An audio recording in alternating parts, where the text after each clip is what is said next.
Welcome back to art. Today's project is an introduction to an artist slash style from Guatemala. More specifically, the artist Angelina Quick. She is a descendant from the ancient Mayan culture in the Central America area. Most of you would recognize the Mayans as one of the people that built those step pyramids down in the Mexican and Central American areas. Her style is of the bird's eye view painting, which has put a newer twist on the old idea. Her paintings are beautifully colored images of people going about their day, working, or daily life. The difference is the view is actually from the top down. So what I would like you to do is go through the website and take a look at them. Like here, this picture here that I'm looking at right now, you can see the tops of the heads and the shoulders and just the arms. Everything is fairly simple, but beautifully colored. And what's really nice is as you go through, you can click on an image and it will bring up a bigger view of it. Like here, there's a little image of actually Angelina Quick, and you can see some of the paintings that she has in her picture, and you can even zoom in. Zoom out on some pictures. It's not on every one. You're going to go through, and I picked this commercial website versus a normal website that's just for information because it has so many of her pictures in different varieties. Here there are boats, and again, she simplified the basic shape of the boat to make it a little bit easier to do the paintings, but they're still very interesting to look at. And as you go through, you'll see lots and lots of different paintings. Honestly, I kind of get a feel of the I Spy and Where's Waldo's when I look at these, because I just kind of want to go through and hunt and see what different things the people are doing or working on in the plants. Like here, they're collecting bananas.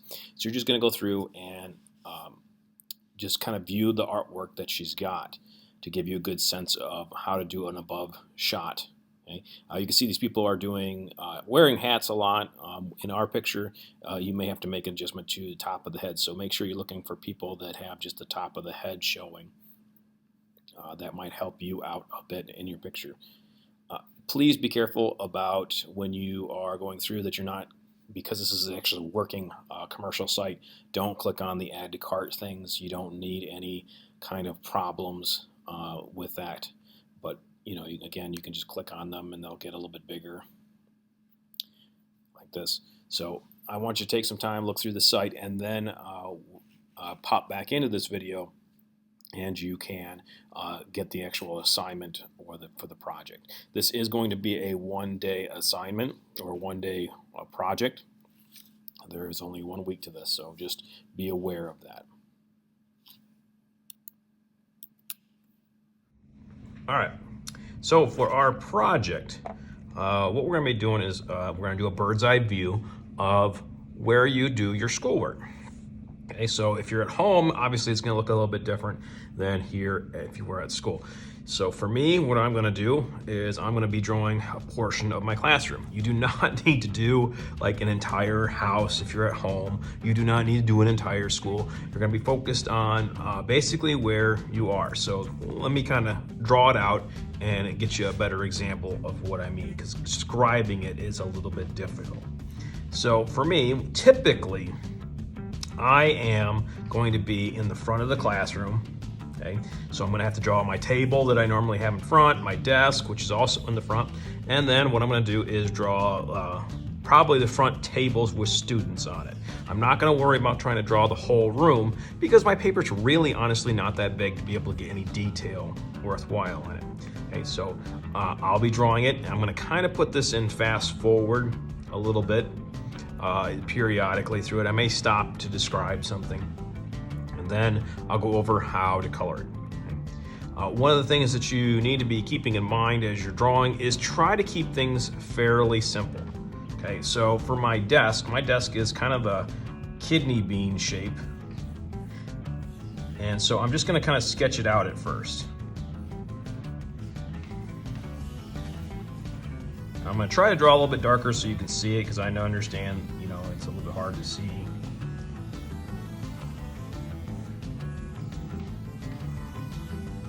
Like that.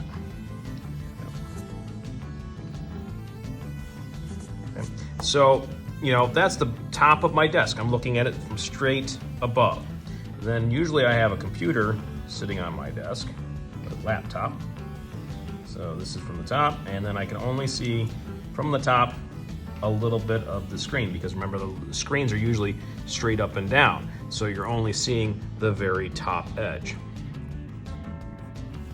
That is going to be the trickiest part of a lot of things, is remembering that you are looking down from above. I have some tape dispensers, so I'm going to go with the basic shapes of the tape dispensers. I have some cups that have pencils in them, and they're basically just circles from the top, and then they have their handles like that. I would have my table, and I have my little filing cabinet that's actually right here. That's basically a rectangle. And I have a table, and then those are pretty close to the same size. And then I have my podium that I made. Side. My podium usually has my camera on it. That's gonna box. And notice I'm just doing the basic shapes of everything. Ovals, rectangles. If you go back to that website, you'll notice pretty much she kept it to the basics as well. Okay, so you can see how I'm just doing the basics top view things. For a top view of a person, so I'm gonna have myself standing here at the board. So I'm gonna see the top of my head. So that's gonna be basically a circle. We don't have to worry about ovals, because ovals is when you're looking at their face. From the top view, it is very much circular for most people. We're not gonna worry about noses and things like that. We're not gonna get super overly detailed. The other thing is, the body and shoulders are basically an oval that goes behind the head. So I'm facing the board in this picture. So this is a basic top view of a person. Okay? Then I'm gonna have my hand coming out because I'm writing on the board or pointing to the board. So that's just gonna come out to the side. And the hands are gonna be the kind of the trickiest part. So every once in a while you're gonna have to look at your hand, figure out how would it look. So like here, and we don't have to go super realistic. What I'm thinking is kind of mitten hands for most people, or what would be the other way to do it? For a side view, like if you were gonna grab a cup like this, okay? Think Lego people, kind of have that C shape. Okay? And then for hair at the top of the head, because you obviously want to do that, you do want to have a stopping point. So for the guys, it's usually like most of this will be hair, and then this might be a tannish color for the skin tone, and that's about it. I will show you a girl's when I get to the kids and student area. All right, let me think of anything else major. I usually have a piece of drawing paper over here. What else might I have on my items? Oh, I usually have a stack of big paper, colored paper that I usually am cutting. It's on that. I'm not going to overload it because it does make things a bit harder to color. All right, next I'm going to go ahead and add in a table with some students on it.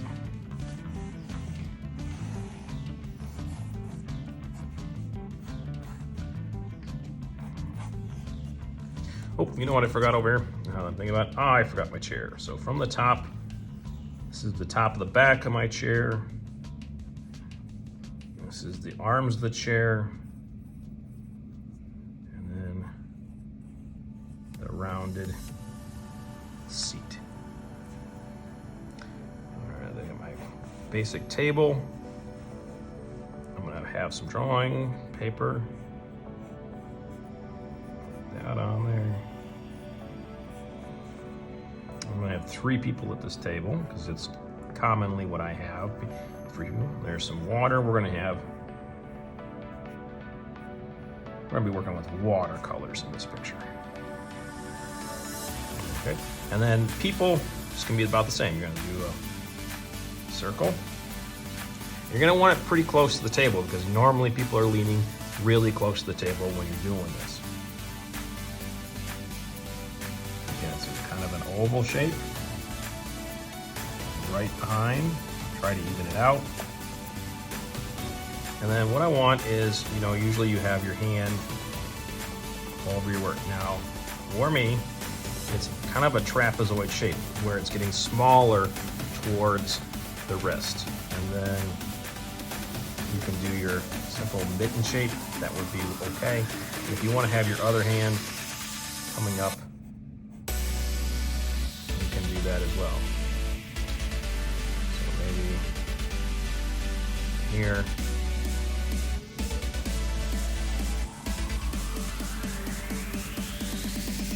Like that.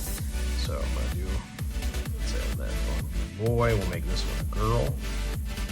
And honestly, there's not that much difference between the boys and the girls from a top view, except for the hair.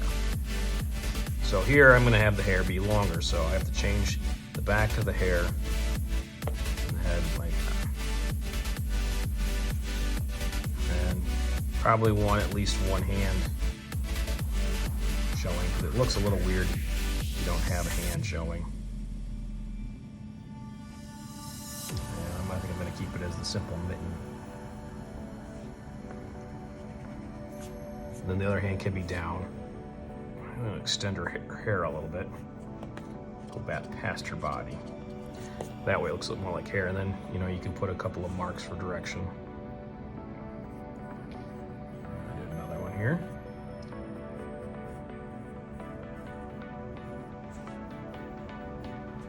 This person's to be left-handed.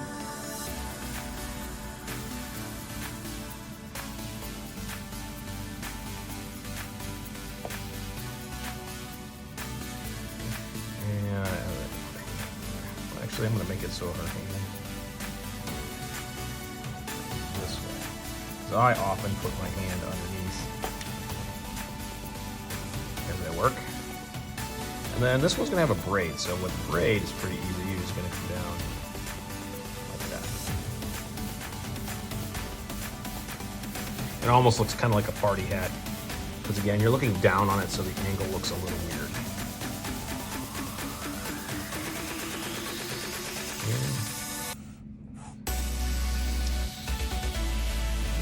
Usually. So for you, if you were doing it at home, you might have a round kitchen table that you're working on. You might have a dinner plate at your table, while you're working. There might be a dog, the top version of a dog walking around. So if I did mine at home, I have 2 dogs, and I have to draw them in because they're constantly around wherever I'm working.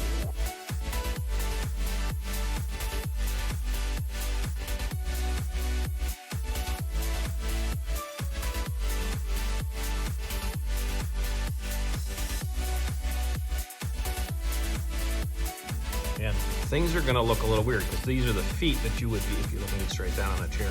These are the feet that you would see.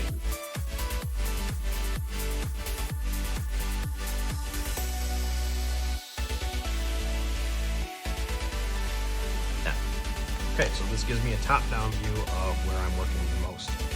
Now, when I color this, one thing to be is my floor will be mostly white.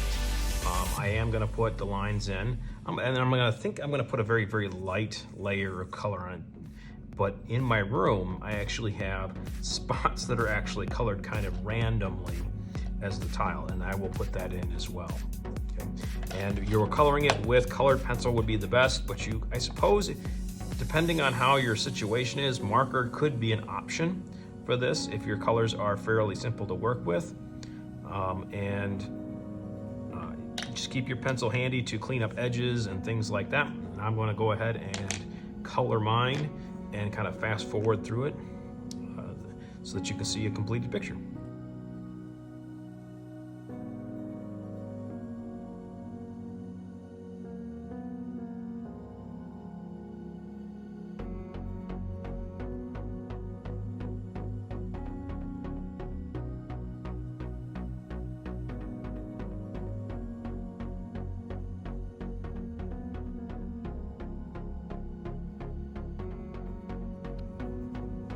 For that little bit of skin tone that you see, all you need to do is a little bit of light brown or darker brown for the skin.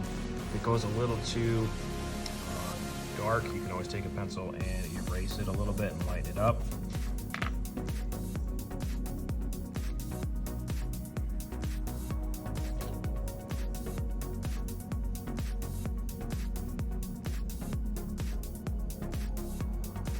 But you're not going to have a lot. It's just a little smidge, just like you're seeing the little top of their forehead.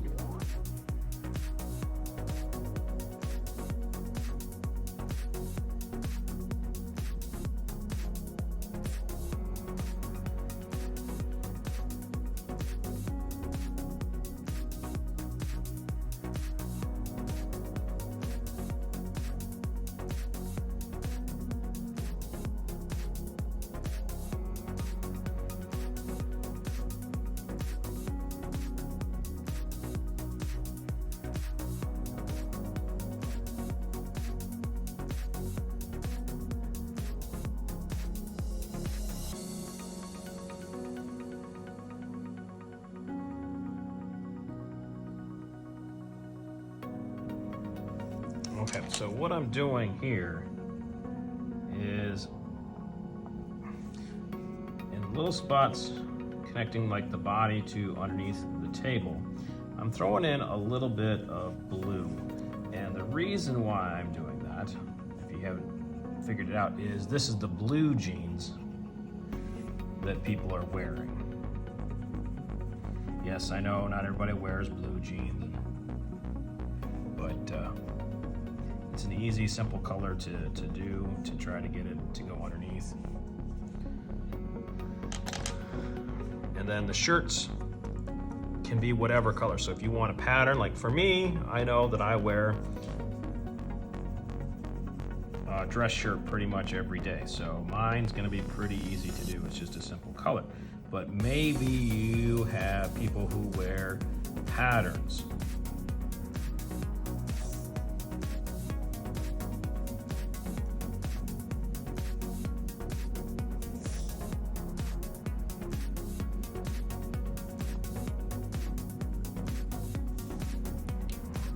So maybe we're gonna have like a red and green pattern. Maybe it's like a plaid shirt.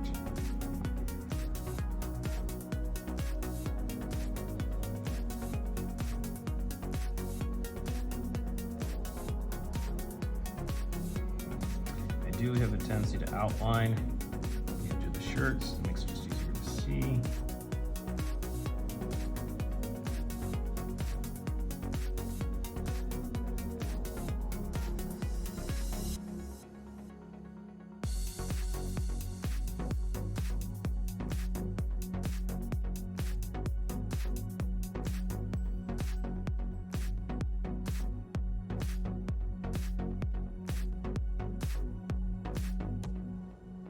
So once you're finished coloring your picture, I mean, there are some touch-ups that you're gonna wanna do.